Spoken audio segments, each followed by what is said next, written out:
बहुत बहुत स्वागत है आपका हमारे चैनल्स में। अगर नाम के साथ थोड़ा सा अगर हमारे ऑडियंस को आप इंट्रोड्यूस कर पाएं सर। मेरा नाम doctor Mukesh Kumar. I am director of steel research and technology mission of India, which has been formed for the first time in the country, which took pursue collaborative research in the field of iron and steel. Sir मैं Hinesh Doshi, chartered accountant, past president of the Chamber of Tax Consultants. I'm Ramesh Chandra. I'm Commissioner GST Audit 2 at World Trade Center, Mumbai. Sir I am Rajiv Jalota, Chairman Mumbai Port Authority and Indian Port Association. Sir Namaskar, I am Samir Patil. I am the Chief Business Officer, BSc. Sir सबसे पहले आपसे जानना चाहूँगा, आज जो है jury meet है sir, Indian steel industry के लिए ये अवार्ड कितना मायने रखता है, अगर थोड़ा सा अगर उस बारे में बताएं सर। देखिए, इंडियन स्टील इंडस्ट्री जो है एक, यदि हम दूसरी कंट्री के मुकाबले में देखा जाए तो काफ़ी चैलेंजिंग है, क्योंकि जिस तरह की जो रिसोर्सेज और चीज़ें हैं जो दूसरी कंट्रीज़ में अवेलेबल हैं, वो उस तरह की चीज़ें हमारे यहाँ नहीं है अवेलेबल है। और हमको मेनली जो है एक कोल बेस स्टील बेसिस के ऊपर आगे बढ़ना होता है, तो उसके हमारे पास बहुत ज़्यादा चैलेंजेस आते हैं, सस्टेनेबिलिटी इश्यूज़ आते हैं, जो इंपोर्ट वगैरह है हमारे इंपोर्ट्स वगैरह के ऊपर काफ़ी रॉ मटेरियल के ऊपर डिपेंडेंसी हमारी रहती है। तो ऐसे एनवायरनमेंट के अंदर स्टील इंडस्ट्री को सर्वाइव करना, अपना एक सस्टेनेबिलिटी फ्रेमवर्क बना के रखना, और जो वर्ल्ड की जो एक्सपेक्टेशन है कि regarding environment and other things, उन सबको मीट आउट करते हुए अपनी प्रॉफिटेबिलिटी और अपने मार्जिन को ग्लोबल कम्पिटिटिवनेस को बना के रखना, वो एक बहुत बड़ा चैलेंज है। और ये जो सूफी अवार्ड है, जो कि सभी इंडस्ट्री को, जो कि प्राइमरी इंडस्ट्री भी हैं, सेकेंडरी इंडस्ट्री भी हैं, उनकी सस्टेनेबिलिटी में क्या परफॉर्मेंस है, जो कंपनियां अच्छा कर रही हैं, तो उनको एनकरेज करने के लिए जो अवार्ड बनाए गए हैं, ये एक बहुत ही महत्वपूर्ण अवार्ड है। और ये दूसरी कंपनी को भी उसी तरह की परफॉर्म करने के लिए आगे एनकरेज करते हैं कि वो भी इस लाइन में आगे बढ़ें। नहीं सर, आपसे जानना चाहूँगा कि अवार्ड में, जब अवार्ड की बात आती है तो उसमें कैटेगरीज होती है, तो आप लोगों ने कैसे कैटेगरीज को डिवाइड किया है और क्या प्रोसेस होने वाला है उसका, अगर उस बारे में कुछ बताएं हमारे। ये पूरी प्रोसेस में एक इवैल्यूएशन कमेटी है जिन्होंने अलग अलग कैटेगरी की है, emerging steel company, large steel company, small steel company, digital awareness company, वैसे अलग अलग कैटेगरी की है। ऑलमोस्ट 250 to 300 कंपनीज़ को उन्होंने इवेल्युएट किया है, फिर एक समरी बनाया है।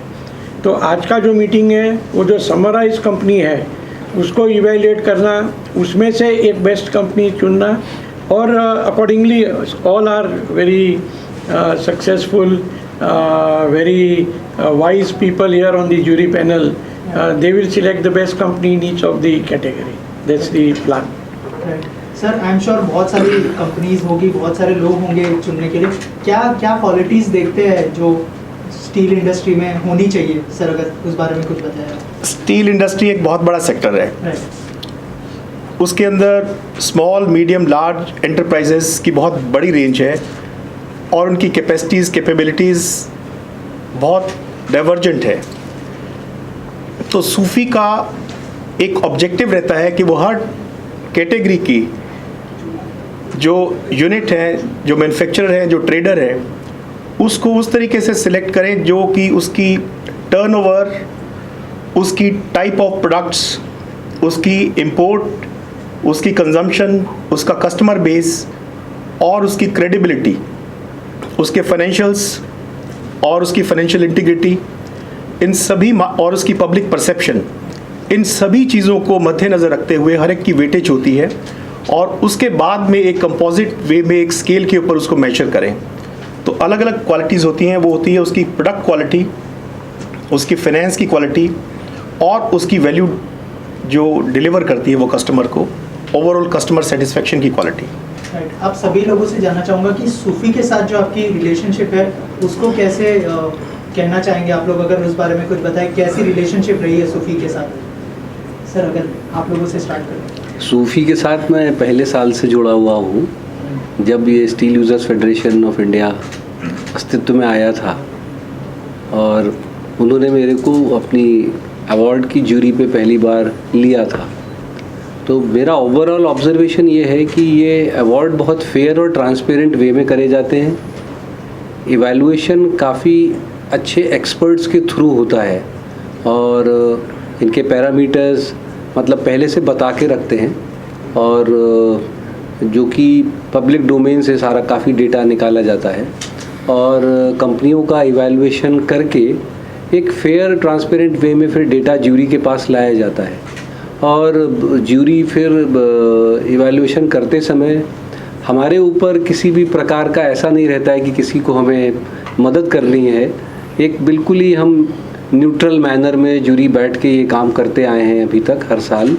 और ये अवार्ड होने की वजह से पहले साल हमने देखा था कि कम इंडस्ट्री आए थे, लेकिन आज जो हम देख रहे हैं कि मोर देन 250 यूनिट्स आए हैं, तो इसका मतलब ये है कि इस अवार्ड के लिए कंपटीशन बढ़ा है और इस अवार्ड को जीतने का महत्व कंपनियों को पता लग गया है और इसमें आपस में कंपटीशन बढ़ेगा और इंडियन स्टील इंडस्ट्री को आगे बढ़ने में ये अवार्ड बहुत मदद करेगा।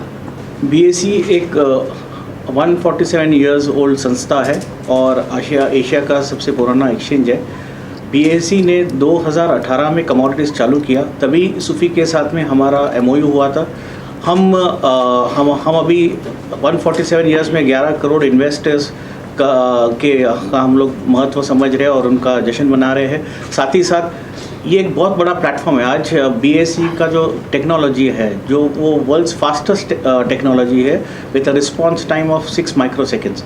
तो ये जो स्टील इंडस्ट्री को ये फ़ायदा होने वाला है BSE प्लेटफॉर्म का, और BSE को सुफी के तहत ये MOU के थ्रू जो फ़ायदा होने वाला है, इस प्रकार का फ़ायदा है कि BSE एंड यूज़र्स तक पहुंच सकते हैं सुफी के थ्रू, और सुफी उनको हेजिंग के लिए मतलब भाव जोखिम के विरुद्ध अपने आप को कैसे सुरक्षित रख सकते हैं, वो आके स्टील यूज़र्स, स्टेक होल्डर्स ये प्लेटफॉर्म पे आके अपने आप को भाव जोखिम के तहत भाव सुरक्षित कर सकते हैं और इसका फ़ायदा उठा सकते हैं।